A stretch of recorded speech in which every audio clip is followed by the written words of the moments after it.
Chapter 1 Night Swim. The shark moved through the night water without a sound. It swam towards the shore with its eyes and mouth open. Between the sea and the shore was a long beach. Behind that beach there was a house with lights in its windows. The front door of the house opened, and a man and woman came out. They stood for a short time and looked at the sea. Then they ran down to the beach. The man sat down and closed his eyes. The woman smiled at him and said, "Do you want to go for a swim?" "You go on. I'll wait for you here." She began walking out towards the sea. The water came up round her feet. It was a warm June night, but the water felt cold. The woman called back, "Come and have a swim with me." But there was no answer from the man. She ran into the sea, and soon the water was up to her head. She began to swim. The shark was 100 meters from the beach. It could not see the woman. It could not see anything in the dark water, but it felt the sea move. It turned towards the shore. The woman swam away from the beach. After about 100 meters, she began to feel tired and stopped for a short time. Then she turned and began swimming back to the shore. The shark moved closer to the woman. For the first time she felt afraid, but she did not know why. She looked up and saw the lights in the house. She was about 70 meters from the shore. She began to swim faster. The shark was now above the water, about 15 meters from the woman. Suddenly, it dropped down to the left. The woman felt something hit her right leg. She put her hand into the water and tried to find her foot. Then she cried out. The shark turned and then turned again. This time it attacked the woman from below. It swam up fast and pushed her out of the water. The shark carried the woman away in its mouth. It came up out of the water and then went under again. A short time later, it began swimming away from the shore. The man opened his eyes. It was dark, and he felt cold. He stood up and began to dress. It was then he saw the woman's shoes on the beach. He picked up the shoes and walked back to the house. The door to the woman's room was open, and the light was on, but she was not there. There were 2 more rooms in the house. The man opened the door of the first bedroom and went across to the bed. "Jack!" The man in the bed opened his eyes. "What?" "It's me, Tom. I think there's something wrong. Where's Chrissy?" "I thought she was with you." "No, she isn't. I can't find her. She's not in the house, and she's not on the beach." Jack sat up and turned on a light. He looked at his watch. It was 5 in the morning. "I'll phone the police," he said. Chapter 2 Body on the Beach. "Mr. Brody, this is Hendricks. We've got a problem. We had a call from a house on Old Mill Road a few minutes ago. A girl went out on the beach there last night and she didn't come back. What time is it? 5:30. Sorry. No, you were right to call. Tell me everything you know. It was nearly 6:30 when Brody drove his police car along Old Mill Road.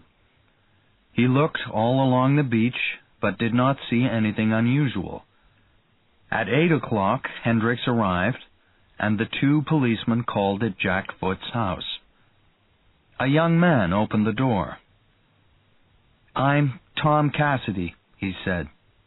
"Did you find her?" "No, Mr. Cassidy, we didn't find her," said Brody. "We're going to look on the beach now." "I want to come too," said Cassidy. The three men walked down to the beach. "I went to sleep here," said Cassidy, "and I found the shoes here." Brody looked up and down the beach. "Let's walk," he said. "Come with me, Mr. Cassidy. Leonard, can you walk back towards Mr. Foot's house?" Hendricks took his shoes off and began to walk. The beach felt cold and wet under his feet. After about 15 minutes, he turned and looked back. Brody and Cassidy were now a half-kilometer down the beach, so he began to walk towards them. Suddenly, Hendricks saw something in front of him. He walked quickly towards it and then stopped. For a short time, he did not move. Then he cried out. In front of him was a woman's head and some of her arm. Brody and Cassidy ran down the beach to Hendricks. Brody arrived first. He looked down and saw the woman. Then he closed his eyes. "Mr. Cassidy, is this her?" Cassidy was very afraid. His eyes moved from Hendricks to Brody. Then he looked down. "Oh, no," he cried, and he put his hand to his mouth. "Is it her?" He turned away. "Yes," he said. "What happened?" "I don't know," said Brody, "but I think a shark attacked her." That night, Brody met his friend Harry Meadows. Harry wrote for the town's newspaper, the Amity Leader. "I think it was a shark attack," said Brody. "You're right," said Meadows. "This afternoon I talked to a young man called Matt Hooper. He knows everything about sharks." "What did he say?" "He thinks it's a great white shark. They call the great white the man-eater. Other sharks don't usually attack people." "Does he think it will attack again?" "No. Hooper thinks this was an accident. He thinks the shark is now far away." Meadows looked at Brody. "It's not going to happen again," he said. "And I'm not going to write about the accident in the Amity Leader." "But it's a big story for your newspaper." "I know, Martin, but it's summer, and this town must have visitors in the summer. People are afraid of sharks." "That's true, Harry," said Brody, "but I want to close the beaches for 1 or 2 days, and I want you to write the story." Meadows sat back in his chair. "I can't do that, Harry," he said. "My bosses don't want me to, and I don't want to lose my job." 10 minutes later, Lawrence P. Vaughn came into Brody's office. Larry Vaughn was an old friend of Brody's. He bought and sold houses and made a lot of money. He was one of the most important people in the town. Vaughn sat down. "Please don't close the beaches," he said. It will soon be the 4th of July. That's our best weekend every summer." "I don't want any more shark attacks," said Brody. "There won't be any more shark attacks. But people will read about sharks in Amity, and they won't come here." Brody looked at his old friend. He liked Larry, but he did not see him much these days. "Okay," he said. "I don't like it, but I won't close the beaches." Vaughn smiled for the first time. "Thanks, Martin," he said. Brody arrived home 2 or 3 minutes before 5. His wife, Ellen, was in the living room. "Hello," she said. "What's wrong? Did something happen today?" He went and sat next to her. "A shark killed a girl near Old Mill Beach." She looked at him. "What are you going to do?" "Nothing. Larry Vaughn doesn't want me to do anything. He wants the beaches to stay open." Chapter 3. No Time to Cry. The next few days were hot, and summer visitors from New York began arriving in Amity. Sunday was the 20th of June. By 12 in the afternoon, there were many people on Old Mill Beach. Children played near the water. A boy of 6 walked up the beach. He sat down next to his mother. "Can I go swimming?" he asked. His mother turned to look at him. "No, it's too cold." "Can I go out on my boat? I won't go far, and I won't go swimming. I'll just sit on my boat." His mother sat up. She looked up and down the beach. 50 meters away, a man stood in the water. He had a child on his back.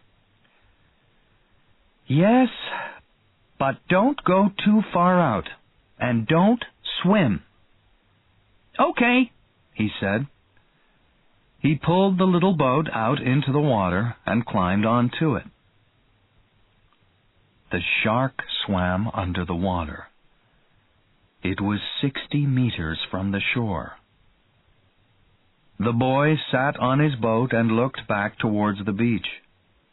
His mother was about 50 meters away. He put his feet into the water and kicked towards the shore. The shark saw nothing, but it felt the sea move. It knew there was something near and began to swim up towards the surface. It moved slowly first, then faster. The boy stopped, and the shark swam below him. Then it turned again. The shark swam up fast. Its mouth opened. The boy could not cry out. He had no time. The shark's head hit the boat and pushed it out of the water. Nearly half of the fish, with the boy and most of the boat in its mouth, came above the surface. Its jaws closed together and cut off the boy's legs. They dropped slowly down into the water. On the beach, the man with the child turned to his son and pointed at the sea. "Did you see that?" "What, Daddy?" His child looked up at him. "Out there! A shark or something. Something very big." The boy's mother opened her eyes. She looked over at the man and saw him point at the water. People were running away from the sea. She sat up. Suddenly she remembered. "Alex," she said. The phone rang. Brody got up from his lunch and answered it. When he came back, he looked afraid and angry. "What is it?" asked Ellen. "A shark attack on a child." "Oh, no! And you didn't close the beaches. She stopped. Yes, I know, he said. I didn't do my job. 20 minutes later, Brody arrived at the police station. The boy's mother was in the office. I'm sorry, said Brody. The woman began to cry. Suddenly, the door opened and Hendricks ran into the room. "Shark attack!" he cried. "We know, Leonard," said Brody. "This is the boy's mother." "Boy?" said Hendricks. "What boy? This was a man, an old man, 5 minutes ago." On Monday morning, Brody arrived at the police station soon after 7. He went into his office and found a newspaper on his desk. On the front of the newspaper it said, "Shark attack kills 2 in Amity." Brody sat down and began to read the story. "Is that from New York?" Brody looked up and saw Meadows at the door. "Yes. Did you write about it too?" "I did," said Meadows. "And I spoke to Matt Hooper last night." "Does he think that one fish is doing all this?" "He doesn't know, but he thinks it is. He thinks it's a great white." "I do too. I don't know a white shark from a green shark, but I think it's one fish. Can we do anything?" "Yes, there's one thing," said Meadows. "We can put food in the water for the shark. That'll bring him to us." "But then what do we do?" "We catch him with a harpoon." "Harry, I don't have a police boat. And I don't have harpoons." "There are fishermen here. They have—" A noise outside the office stopped Meadows. Suddenly the door opened, and a woman ran into the room with a newspaper in her hand. It was the mother of Alex Kintner. Hendricks came up behind her and said, "I'm sorry, Mr. Brody. I tried to stop her." "That's okay, Leonard," said Brody. "Come in, Mrs. Kintner." She walked up to Brody. "What can I do?" The woman hit him in the face with the newspaper. Brody jumped back. The newspaper fell to the floor. "You knew it was dangerous," she cried. "You knew that the shark killed somebody on Thursday, but you didn't do anything." Brody did not answer for a second. Then he said, "Yes, it's true. But it's Mrs. Kintner." The woman looked into Brody's eyes and began to cry. "You killed Alex," she said. "Why?" Brody did not have the words. "It's a long story," he said. Chapter 4. Flicka. Brody sat on the beach and looked at the sea. "Hello, Mr. Brody," Hendricks said. He walked up to Brody. "What are you doing here?" "Ben Gardner went out there this morning. He's looking for the shark, but I can't see him on his boat." "Was there anybody with him?" "I don't know." "Do you want to go and see? It'll be light for 2 more hours. I can get a fast boat." Brody felt afraid. He was a very bad swimmer. "Okay," he said. "You get the boat. I'll call his wife." 20 minutes later, Brody climbed into the Hendricks boat. "What did she say?" asked Hendricks. Nothing. She called him on his radio, but there was no answer. Perhaps he turned it off. And there was nobody with him? No. I don't understand, said Hendricks. Why did he turn his radio off? People don't usually do that. Hendricks started the boat, and they moved out to sea.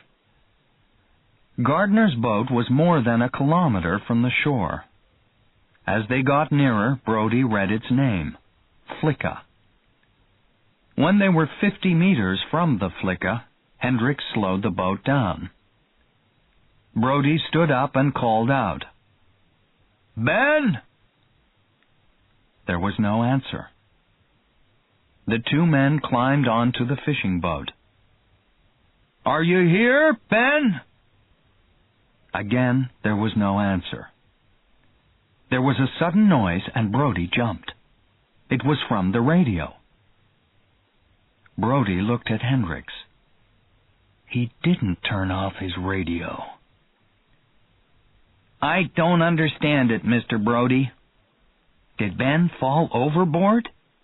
But he's not in the water, and he swims very well. Brody looked down into the water and saw 4 holes in the boat. "Look at these, Leonard. Can you see what made them?" Hendricks went down into the sea and looked at the holes. After a few seconds, he looked up and said, "Have you got a knife?" Brody gave Hendricks a knife. "What can you see?" he asked. "I don't know. Something white in one of the holes." Hendricks put his head back down into the water. After a short time, he came up and said, "Okay, I've got it." Brody helped Hendricks back onto the boat, and Hendricks dropped something big and white into Brody's hand. "It's a tooth," said Hendricks. "Oh, no. Do you think the shark got Ben?" Brody did not answer. He looked at the tooth again. Then he put it in his bag. "We can't do anything here now," he said. It was nearly dark when they got back. Harry Meadows met them. He had a young man with him. "This is Matt Hooper, Martin. What did you find out there?" Brody told them about the boat. Then he took out the tooth and handed it to Hooper. "What is it, Matt?" said Meadows. Hooper looked at the tooth. "It's from a very big, great white shark." "What do you think happened?" "I think this fish killed Mr. Gardner." "How?" said Brody. "Perhaps he fell overboard. Perhaps the fish pulled him over." "What about the tooth in the boat?" "The fish attacked the boat." "What for?" "Sharks are not very clever, Mr. Brody. They try to eat everything." "But a boat?" "A shark doesn't think. To him, it wasn't a boat. It was something big in the water. Remember that sharks are afraid of nothing in the sea. They attack anything." "And why is he staying around here for so long?" "I don't know. It's unusual, but sharks are unusual. We don't understand much about them, and I can try and find this shark.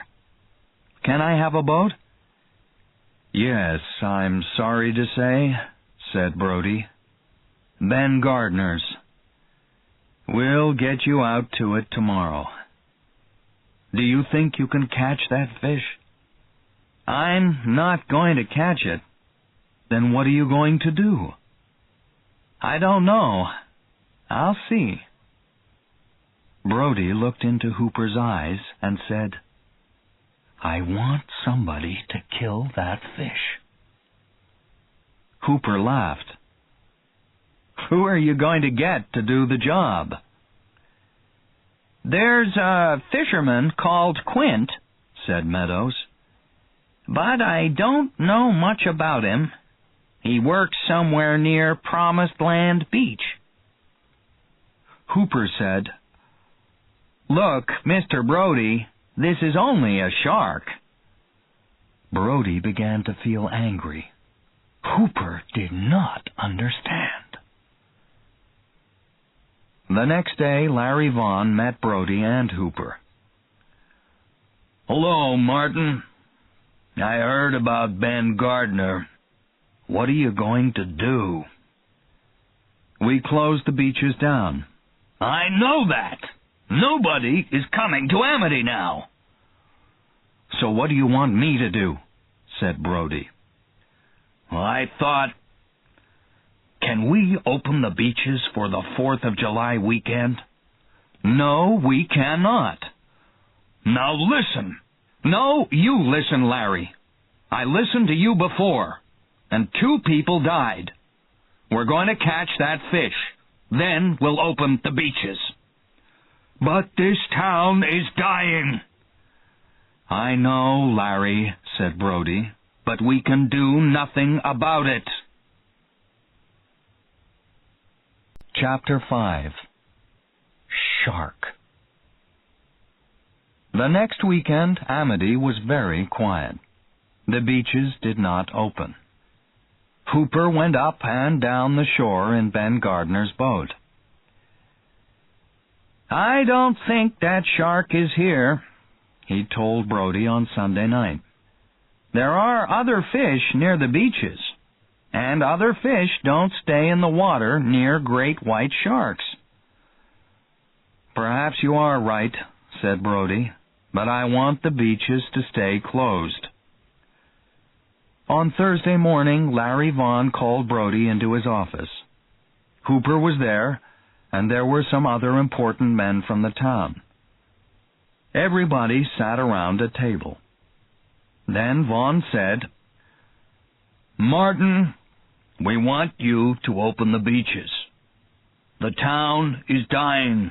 People are losing their jobs." "And what do we do about the shark?" said Brody. Vaughn said, "Mr. Hooper will tell us about that." "I don't think the shark will come back," said Hooper. "I'm sorry," said Brody. "I'm not opening the beaches." Larry Vaughn was very angry. "The people of this town gave you your job. You work for us." Brody said, "You can have my job any time you want it." The phone rang on Vaughn's desk. He looked very angry, but he picked it up. "It's for you, Martin," he said. Brody went outside to take the call. It was from Harry Meadows. "What's happening?" said Harry. "They want me to open the beaches," said Brody. "What shall I do, Harry?" "Open them." "But why?" "I think Hooper is right. And Vaughn is going to open the beaches. You can't stop him." "Okay," said Brody. "I'll think about it. Thanks for the call." He put down the phone and went back into Vaughn's office. Brody looked at his old friend. "I'll open the beaches," he said. "Thanks, Martin." "I'm not finished. I'll open the beaches, but Hooper will go up and down in the boat. I want everybody to know the danger." "You can't do that," Vaughn said. "I can do it, Larry, and I will." On Saturday morning, Brody stood on the Scotch Road beach. About a kilometer out to sea, Hooper was in Ben Gardner's old boat. Brody watched it move slowly to the east. Brody took out his radio and said, "Hooper, this is Brody. Is there anything out there?" There was no answer. "Hooper, this is Brody. Can you hear me?" A short time later, Hooper answered. "Sorry," he said. "I thought I saw something. The light is very strong out here." It was a sunny day. Most of the people on the beach were young. Nobody was in the sea. A man and woman came over to Brody. They were very fat. Behind them were 2 children. "Can I help you?" Brody said. "Is this the beach with the shark?" said the man. "I saw it on TV." "There was a shark here," said Brody, "but it isn't here now, and with any luck it won't come back." The family went away. They were not happy. Brody looked at his watch. It was 12:15. By 2:30 there were not many people on the beach. Brody walked down towards the water. A boy walked past. "What are you doing?" said Brody to the boy. "I'm going swimming." "Don't stay in too long." "I won't." The boy ran into the water and began to swim. Brody watched him swim out 100 meters. Suddenly, the flicker began to move faster. Brody put his radio to his mouth and said, "Can you see something, Hooper?" The boat slowed and then stopped. Another of Brody's policemen heard him speak. "What's happening?" he asked. "I don't know," said Brody. Again he said into the radio, "Can you see anything, Hooper?" "Yes, I can see something," Hooper answered. "What is it?" "I don't know. Perhaps my eyes are tired." "There's a boy swimming out there," said Brody. "Where?" said Hooper. "About 50 meters out. I'll tell him to come in."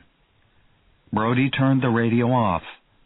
Then he put his hands to his mouth and called out, "Come in!" The boy did not hear. Brody turned on the radio. "Hooper, he can't hear me. Can you tell him to come in?" "Okay," said Hooper. "I'll be there in a minute." The boat moved towards the boy. Below the water, the shark felt something move in the sea. It turned and followed the boat. The boy stopped swimming. He looked back to the shore. Brody called, "Come in!" Now the boy heard him, and he began to swim for the shore. Hooper followed the boy. The boy looked back. "What's wrong?" he said. "Nothing," said Hooper. "Go back to the beach." The boy swam for 20 meters and then stood up in the water. He began to walk towards the shore. Suddenly, Hooper cried out, "Shark! Get the boy out! Quick!" The boy heard Hooper and tried to run. He fell into the water. Brody ran into the water, but the sea pushed him back. The boy moved fast now. He did not see the shark behind him. "Quick!" said Brody. He ran into the water and pulled the boy out. The shark went under again and swam away from the shore. The boy lay on the beach. "Are you okay?" Brody asked. "I want to go home," said the boy. A man from the TV ran up to Brody and the boy. "Can you do that again?" he said. "We didn't get very good pictures." Brody was very angry. "Go away," he said. "Everybody go home. I want nobody to go near the water. This beach is closed.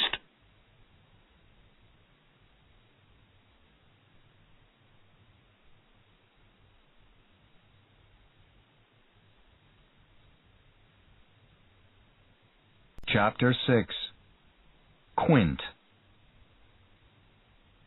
"What do you think, Harry?" said Brody. "Can this man Quint help us?" "We can try him," said Meadows. "We don't have anything to lose." "I don't think he can help," said Hooper. "This shark—" "Do you have a better plan?" asked Brody. When Hooper did not answer, Brody picked up a phone book. "Here it is. There's only one Quint, and he doesn't have a first name." Brody phoned the number. "Mr. Quint, this is Martin Brody from Amity Police. We have a problem." "I know." "The shark was here again today." "Did it kill anybody?" "No, but it nearly took a boy." "It's a big fish.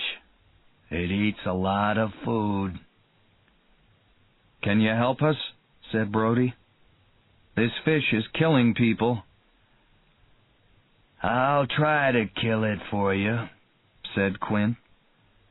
"But it'll be $400 a day." "Well, that's a lot of money," said Brody. "There are other fishermen, you know." Quint laughed. "Yes, you sent somebody out last week, and he's dead." "Can you start tomorrow?" "I must have 2 men to help me." Brody did not want to help. He did not want to go in a boat again. But he said, "I'll be there." Quint laughed again. "Can you swim?" "Yes. Why?" "People sometimes fall overboard. And I want a second man." Brody turned to Hooper. "Do you want to come?" "Yes," said Hooper. "I want to see that fish." Chapter 7. Meat in the Water. They left at 6 in the morning. It was a very hot day, and they sat out in the sun. Brody slept in a chair with a hat over his face. Hooper dropped food for the shark into the water. Quint sat next to a fishing line and watched the sea. Suddenly, Quint said, "We've got a visitor." The 3 men stood up. "Help me pull the line in," said Quint. They pulled the line out of the water. There was nothing on it. "I think that was your friend," said Quint. "He broke our line." "What do we do now?" said Brody. "We wait. Perhaps he'll take the other line." They waited. Nothing moved on the surface of the water. Then something pulled the second line. The line stopped moving. "He did it again," said Quint. "We'll try a stronger line." Quint dropped a thicker line into the water. "Come on," he cried. "I want to see you." "Will he break this line too?" asked Brody. "Yes, I think so," said Quint. "We can't stop him. I'm trying to bring him to the surface." The 3 men watched the line. Hooper dropped more meat into the water. Suddenly he saw something to his left. "Look!" he cried. The head of the shark was above the surface. It was 3 meters behind the boat and a meter out of the water. The 3 men saw its 2 black eyes and its half-open mouth, and they saw its teeth. "Get a harpoon!" cried Quint. He moved quickly to get the harpoon. At the same time, the shark went back under the water. "What a fish!" cried Hooper. "His head was 2 meters across. How big was he?" "It's hard to say," said Quint. "Perhaps 8 meters, perhaps more." "I hope he comes back," said Hooper. "Did he smile at us?" said Brody. "No, his mouth was open," said Quint. "Remember, he's only a fish." "What do we do now?" asked Brody. "Do we drop in more fish food for him?" "No," said Quint. "We got him to the surface once. He'll be back." Suddenly, a noise in the water made Hooper turn. "Look," said Quint. The shark was 10 meters from the boat. "It's attacking the boat!" cried Brody. "Hand me the harpoon," said Quint. The shark came very near. It looked at Hooper with one of its black eyes. Then it swam past below the boat.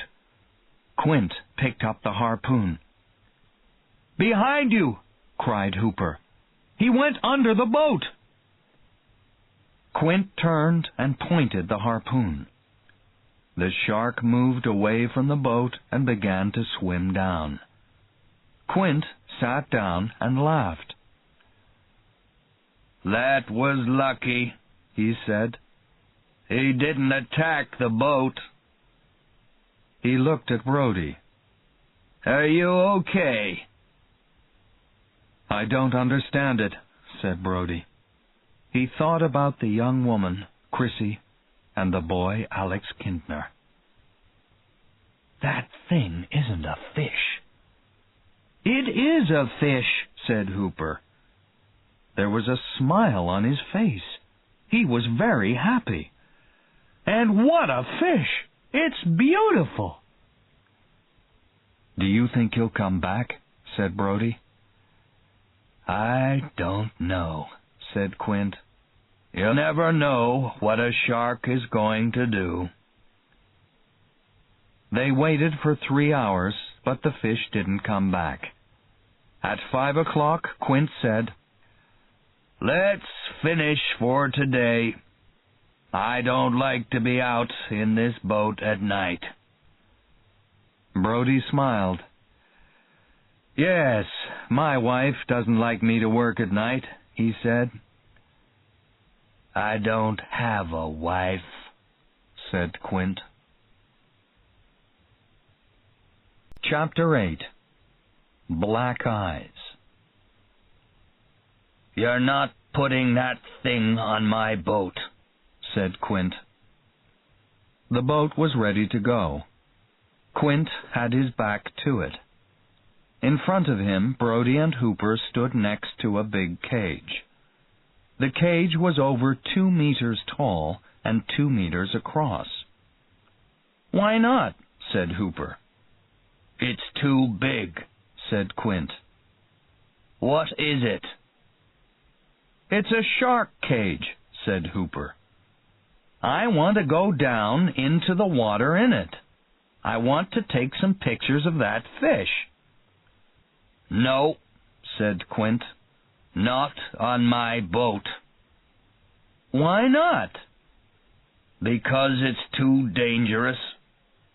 The fish will eat that cage for breakfast." "I don't think he will, and I want those pictures." "He says you can't," said Brody. "Forget it.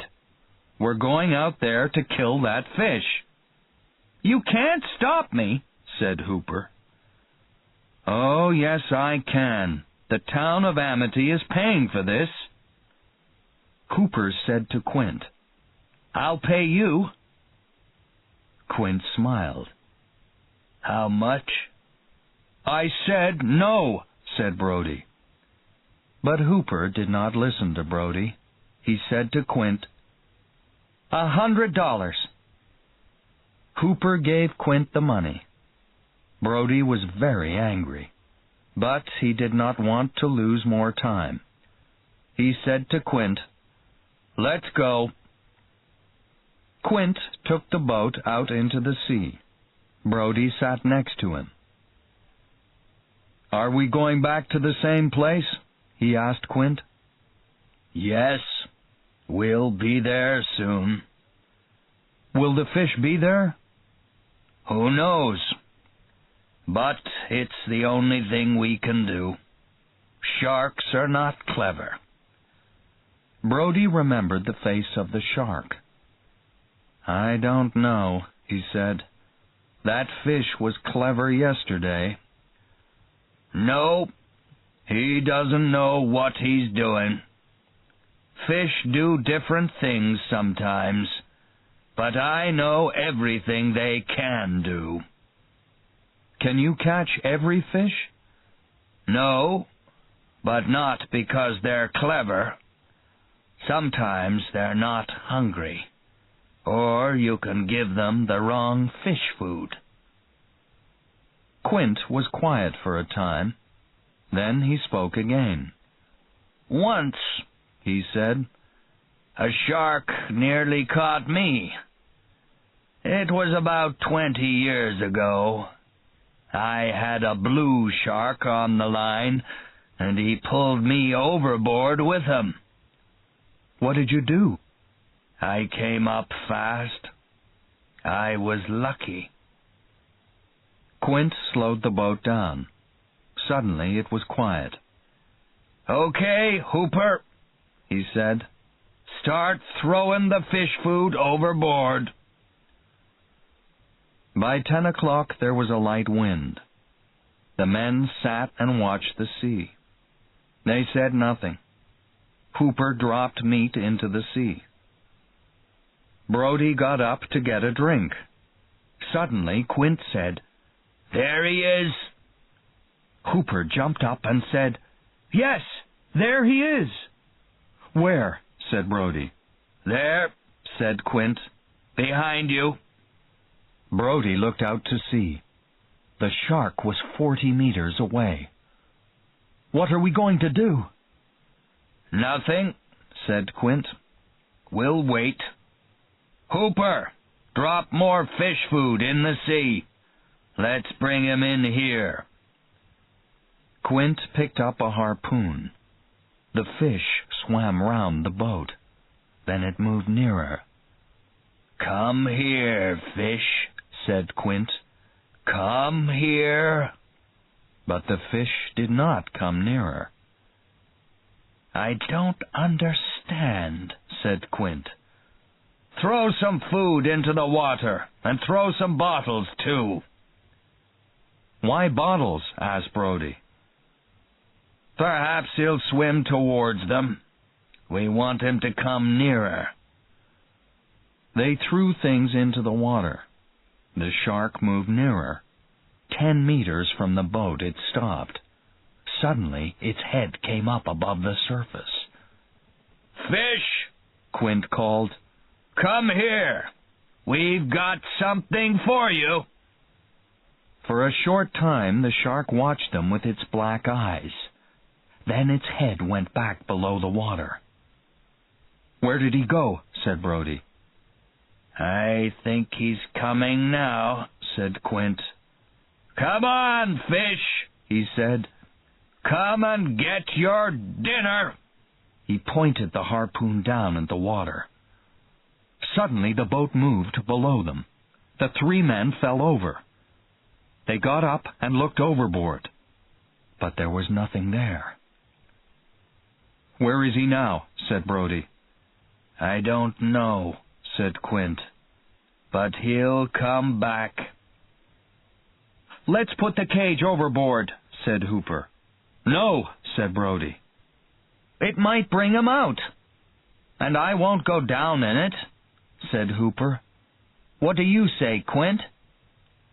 "Okay," said Quint. "You paid for it." He put down the harpoon, and he and Hooper pushed the cage overboard. The three men looked into the water. "Do you think the fish will come up?" said Brody. "I think he'll come and look at the cage," said Hooper. But the shark did not come up. After 15 minutes, Hooper said, "I'm going down there. Perhaps that'll bring him up." "Wait for the fish," said Quint. "He'll come up." "I don't want to wait 10 years for him, Quint. I don't think you understand this fish." Quint looked at Hooper. "Are you saying I don't know my job?" "No, but I think I can kill the fish." "Okay, go and do it then." Brody said, "We can't let him go down in that thing." But Quint did not listen. "Go on," he said to Hooper. "Get in the cage." Hooper got into the cage and they dropped it overboard. It stopped 2 meters below the surface. Quint picked up the harpoon. "Will he be okay?" said Brody. "I don't think he'll live for 10 minutes down there." "Perhaps you're right, but you never know what these fish will do." "I know, but this is different. This is like putting your hand into a fire." Chapter 9. Cage. Below the surface, Hooper looked for the shark. He knew that Quint was wrong.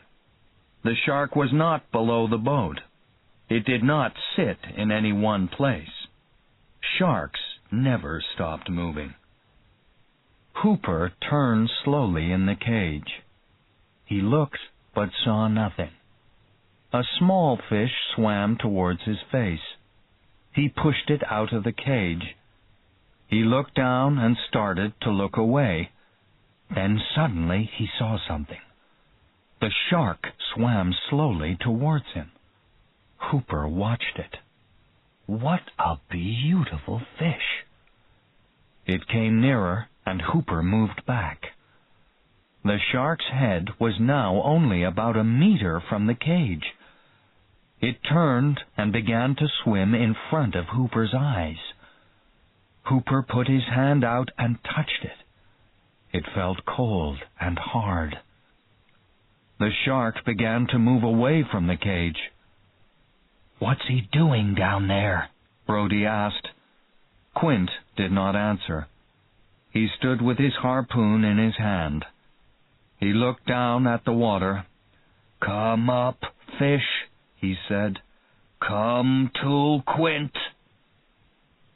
"Do you see it?" said Brody. "What's it doing?" "Nothing." Hooper began taking photographs. He watched the shark turn towards him. It moved fast, with its mouth open. He waited for the shark to turn again. But the shark did not turn. It hit the cage and made a hole in it. Hooper fell back. "It's attacking!" cried Brody. He tried to pull the cage out of the water. "Throw the harpoon!" "I can't throw it. I must get him to the surface first. Come up! Come up!" The shark moved back out of the cage. Hooper tried to get to the surface. He saw the hole in the cage. The shark pushed its head through the hole again. Hooper moved to the back of the cage. The shark pushed again, and Hooper saw its teeth. The jaws of the shark closed around him. Hooper pushed his hand into the black eye and thought, "I'm going to die." "He's got him!" cried Brody. "Do something!" "The man is dead," Quint said. "How do you know?" "He's dead."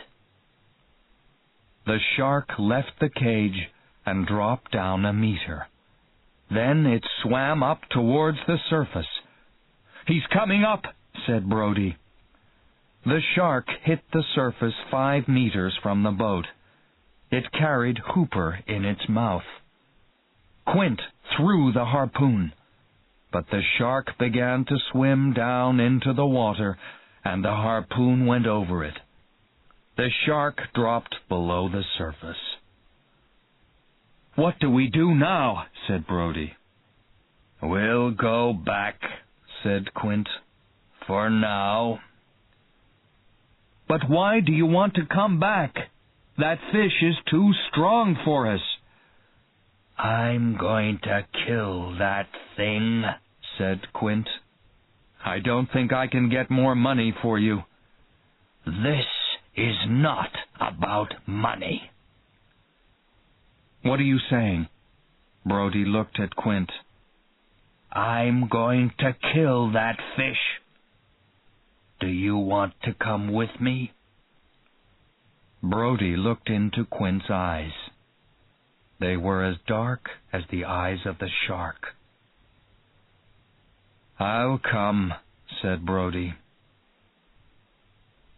Brody arrived home late that night. He told Ellen about Hooper. She was very sad. "It's over now," she said. Brody did not answer for a time. Then he said, "We're going out tomorrow at 6 o'clock. "Why?" cried Ellen. "What can you do?" "We're going to catch the fish and kill it." "Do you think you can?" "I don't know. But Quint thinks we can, and it's my job to help him." "But it's not your job." She was very angry and very afraid. She began to cry. Brody said nothing. Then he said, "No, you're right." "Then why?" "I don't think I can tell you," said Brody. "I don't think I know." Chapter 10. Fight to the Finish. The next morning it rained. Brody met Quint at the boat. "Is it only me and you this time?" said Brody. "Yes," said Quint. "You know the fish as well as any man. Nobody can help us now." Quint turned the boat out to sea. After 10 minutes he slowed it down. Brody looked back towards the shore. "We're not out as far today," he said. "We can't be more than 3 kilometers from the shore." "That's right." "So why are you stopping?" Quint pointed to the shore. "I don't think he'll go out far today," he said. "I think he'll be somewhere between here and Amity." Quint stopped the boat, and Brody began dropping meat into the sea. Quint threw a line overboard. Then he put a barrel on a harpoon line. "Okay," said Quint. "Now we wait." An hour went by. Nothing happened. Brody stood up and looked overboard. Suddenly he saw the head of the shark, with its black eyes and open jaws. It was less than 2 meters away. "Oh no," Brody said. "He's here." Quint jumped up. The shark's head dropped back into the water. A minute later it hit the boat. The boat moved up and down. Then the shark went under again and the boat stopped moving. "He waited for us," cried Brody. "How did he—" "I don't know," said Quint. "We've got him now." "We've got him? Did you see what he did to the boat? He's got us, I say." The line moved. and there were noises from under the boat. Quint stood and picked up a harpoon gun. "He'll be back soon." The boat moved again. Quint put his head overboard and cried, "Come out from under there!" "What's he doing?" Brody asked. "He's making a hole in the boat. Look, the water's coming in. Come out, and I'll kill you!" The shark came to the surface and began to move towards the boat. "Come to me," said Quint. "Come to me." He stood and watched the shark. When it was a meter from the boat, he used the gun. The harpoon hit the shark, and then the shark hit the boat hard. Quint fell back and his head hit a chair. He jumped to his feet again and cried, "I got you!" The harpoon line went overboard. It pulled the barrel into the water with it. "He took it down with him," said Brody. "Not for long," said Quint. "He'll be back. When he comes, we'll throw harpoons at him again and again and again, and then we'll have him." Quint watched the water. "Get another barrel," he said. "Bring it back here." Brody ran to the front of the boat and got a barrel. He carried it over to Quint. "Here he comes," said Quint. He pointed down to the left. The barrel came to the surface and moved in the water. Quint picked up a harpoon. "He's coming up!" The shark jumped out of the water. It was less than 3 meters from the boat. "I'll get you!" cried Quint, and he threw the second harpoon. The harpoon hit the shark, and it fell back into the sea. Water came over the boat. The second line went overboard. "We've got him," said Quint. The boat moved once and then again. They heard the sound of something breaking. "Do you want to attack again?" said Quint. "You won't take any man with you." Quint started the boat, and they began moving away. "Is the boat okay?" said Brody. "He made a hole under us," said Quint. "That will be okay." "That's it, then," Brody said happily. "The fish is dead." "No," said Quint. "Look." Brody looked back and saw the 2 red barrels in the sea behind them. "Why is he coming after us? Does he think we're food?" "No, he wants to fight us." For the first time, Quint was afraid. "Do sharks usually do this?" "No," said Quint. "They sometimes attack the boat, but they stop after you hit them with a harpoon. But this one wants to fight, so we'll fight him." Quint drove the boat faster. The barrels came after them. He slowed the boat and picked up a 3rd harpoon. "Okay," he called. "Come and get it!" The barrels came through the water. They were 40 meters away, then 30, then 20. Brody saw the shark swim past the boat below the water. It was 2 meters from the surface. "He's here!" he cried. The shark swam past the boat. After 40 meters it turned. Its head came out of the water and then dropped back in. "Here he comes," said Quint. The shark hit the boat and Quint threw his harpoon. It hit the shark in the head, over the right eye. The line went slowly overboard. "I got him in the head," said Quint. But the barrels moved on across the surface of the water. Then they went under. "What's he doing?" said Quint. "No fish can attack with 3 harpoons in him. But he can't live for much longer, and we can wait." For 3 hours they waited. They watched the barrels move slowly across the surface of the sea. At 11 o'clock, the rain stopped. Then, for nearly an hour, the barrels did not move. "What do you think?" said Brody. "Is he dead?" "I don't think so. But perhaps we can pull him in with a strong line."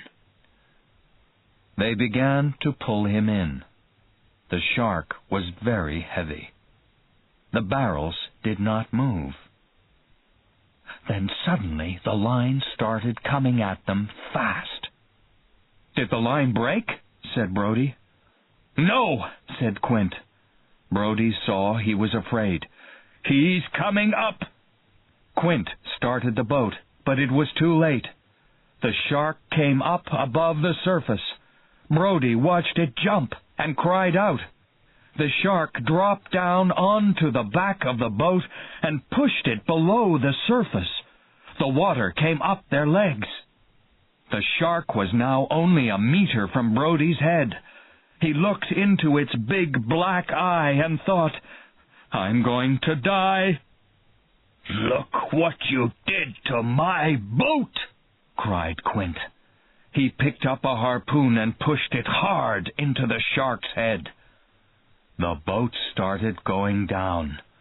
The shark fell back into the sea, but the line from the harpoon began pulling Quint into the water. Brody tried to help him, but it was too late. The big fisherman went slowly down under the dark water. For a short time there was no sound. The water was up to Brody's mouth now. 20 meters away the shark came back up above the surface. "Go away!" cried Brody. The big fish came nearer and nearer. Brody cried out. Then he closed his eyes and waited.